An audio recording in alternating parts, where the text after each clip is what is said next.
pergi haji Pak, umroh sekarang nih 40 juta, mungkin lebih Pak. Udah dengan prokes nang ketat, orang masih semangat. Masih semangat, kenapa? Dia keluarkan harta itu untuk dirinya Pak, ngongkosek diri seorang.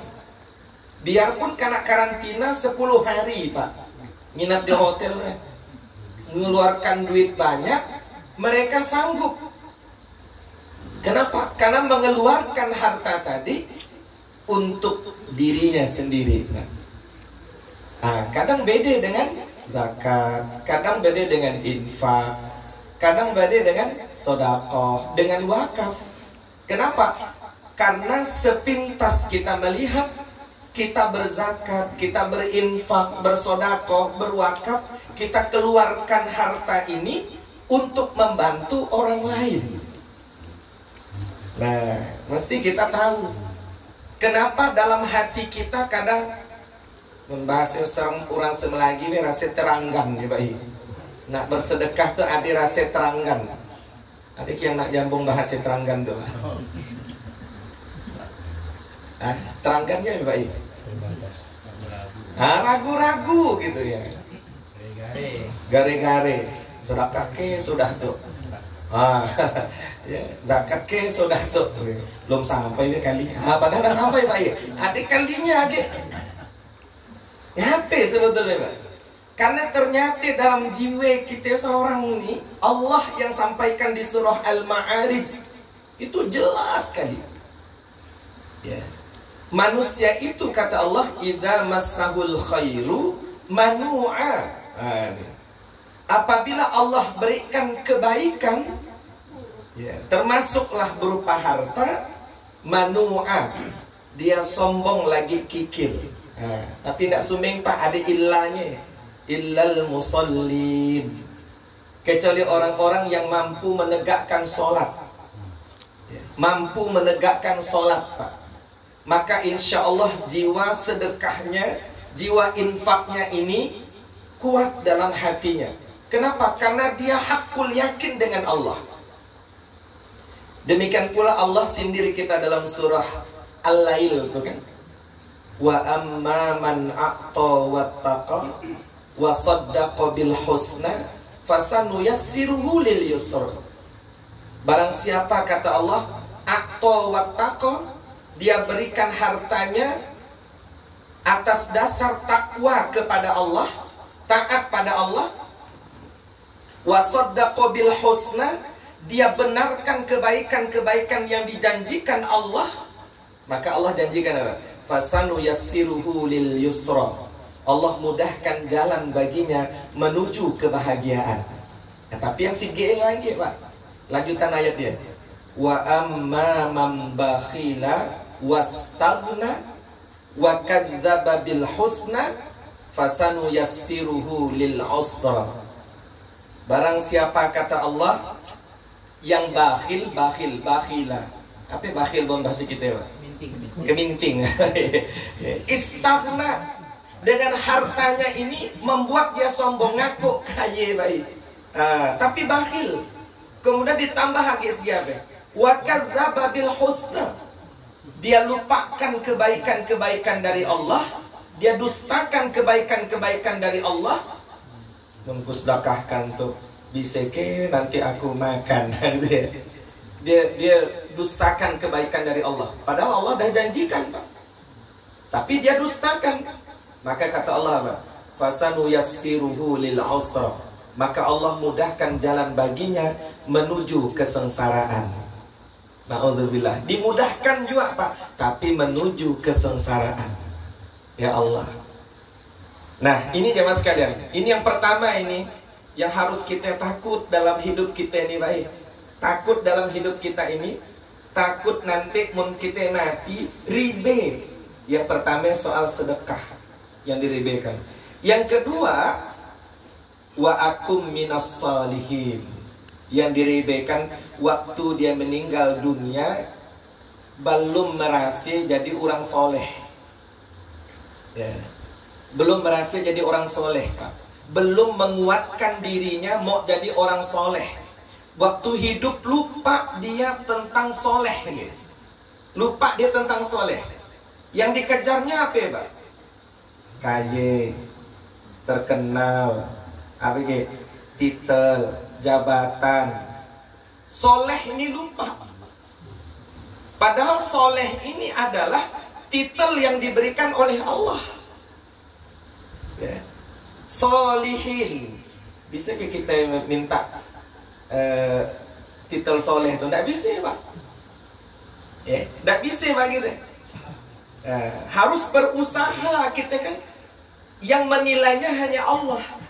Yang menilainya hanya Allah. Nah, pertama melihat kesolehan ini dari mana? Dari sholat pertama Pak. Dari sholat. Makanya Rasulullah mengatakan apa? Awwalu ma yuhasabu bihil abdu yaumal qiyamah as-salah. Amal yang pertama kali nanti akan dihisap oleh Allah pada hari kiamat adalah sholat kita Pak. Bukan haji. Yang ngantri dah berapa ya Pak? 11 tahun Pak sekarang? 20 lebih tahun lah. Nunggu tapi mau hari kiamat bukan haji dulu yang diperhitungkan Allah, tapi sholat. Bukan puasa yang sebulan full kita tidak makan dan minum, tapi yang Allah perhitungkan pertama adalah sholat. Karena kesolehan seseorang itu nampak daripada sholatnya Pak ya, nampak daripada sholatnya. Maka ketika sholat ini yang harus kita hilangkan nih Pak I, kalau kita buka dalam Quran itu berat. Nah, nak sholatnya berat gitu ya. Baratnya di barat-baratkan Pak I. Makanya lalai saja. Celaka kata Allah kan, fawailul lil musallin ya, alladzina hum an salatihim sahun. Yang lalai saja celaka gitu Pak I. Yang lalai Pak. Apa lagi yang mengabaikan? Kan ada yang mengabaikan tuh Pak. Yang melalaikan tuh udah sampai waktu salat dan habis. Ya, ini yang Allah ingatkan kita dalam Quran. Masya Allah, dalam Al-Quran disebutkan yang disebut dengan salatul munafik ya. Innal munafiqina yukhadi'una Allah wa huwa khadi'uhum wa idza qamu ila shalah qamu kusala. Sesungguhnya orang munafik kata Allah ya, hendak menipu Allah. Yukhadi'una Allah. Allah saja nak ditipunya Pak. Wa huwa khadi'uhum, akan tetapi Allah yang menipu mereka ya. Wa huwa khadi'uhum, akan tetapi Allah yang menipu mereka dengan tipuan-tipuan mereka tadi. Justru mereka menipu diri mereka sendiri. Apa cirinya? Wa idza qamu ila shalah qamu kusala. Kalau sholat kata Allah mereka malas. Bahkan dalam tafsir Ibnu Katsir itu ada hadis Rasulullah mengatakan tilka sholatul munafik, tilka sholatul munafik, tilka sholatul munafik. Sampai 3 kali disebut Pak. Bahkan Nabi menyebutkan 3 kali.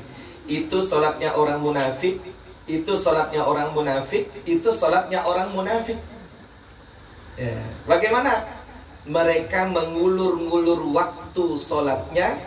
Begitu waktu sholat sudah mau habis, dia baru berdiri menghadap Allah. Dia pacu sholatnya dengan cepat-cepat, dan dia tidak ingat kepada Allah kecuali hanya sedikit. Masya Allah. Na'udzubillahi min dzalik. Oleh karena itu, inilah tadi 2 hal yang disesalkan oleh orang yang meninggal dunia baik. Bahkan dia diminta tunda kematiannya. Bahkan ketika dia sudah masuk ke dalam kubur, dia minta dibangkitkan lagi ke dunia. Ya Allah, kembalikanlah aku ke dunia walau sebentar saja ya Allah. Untung tak dikabulkan Pak. Coba mau dikabulkan. Di belum gua antu bangkit berkeliaran nih Pak. Masya Allah. Ini ya mas kalian. Jamaah sekalian yang dirahmati Allah, tidak terasa kita malam itu kita masuk tanggal 9 ya Pak Haji ya? Maghrib tadi ya, di bulan Rajab 1443 Hijriah. Di bulan Rajab ini,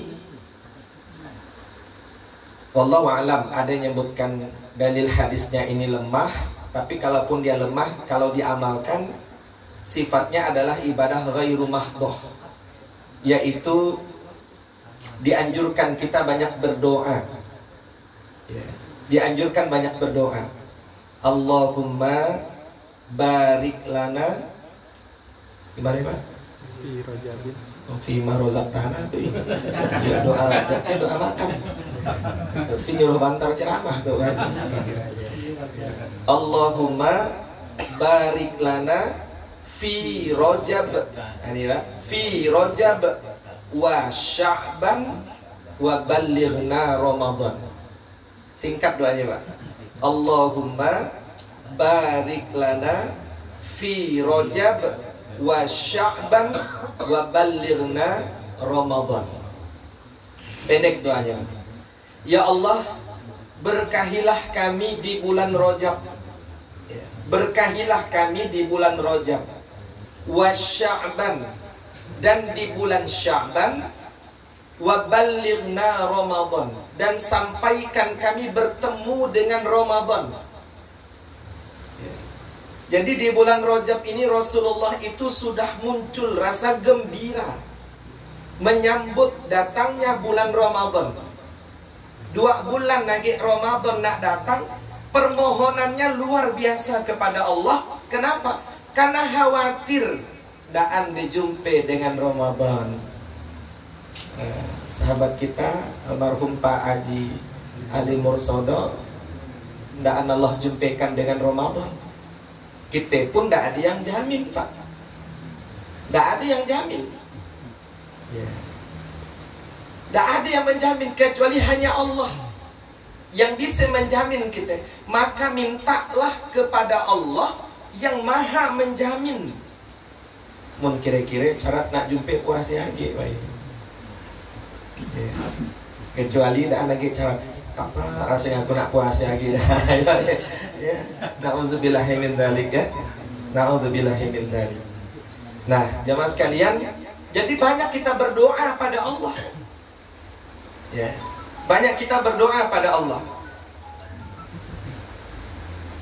Kalau nggak hafal pakai Arabnya ya, baik. Pakai bahasa Singkawang dah. Ya. Daripada kalau aduh gimana ya, aku nak berdoa itu Arab nggak hafal kan. Ya Allah, berkahilah aku di bulan Rajab dan di bulan Sya'ban, sampaikan aku berjumpa dengan Ramadan. Nah, jemaah sekalian, kalau amalan di bulan Rajab ini dengan doa ini tidak ada masalah, karena dia masuk dalam kategori ibadah ghairu mahdhah, ibadah yang tidak diatur tata caranya secara khusus. Itu doa ya.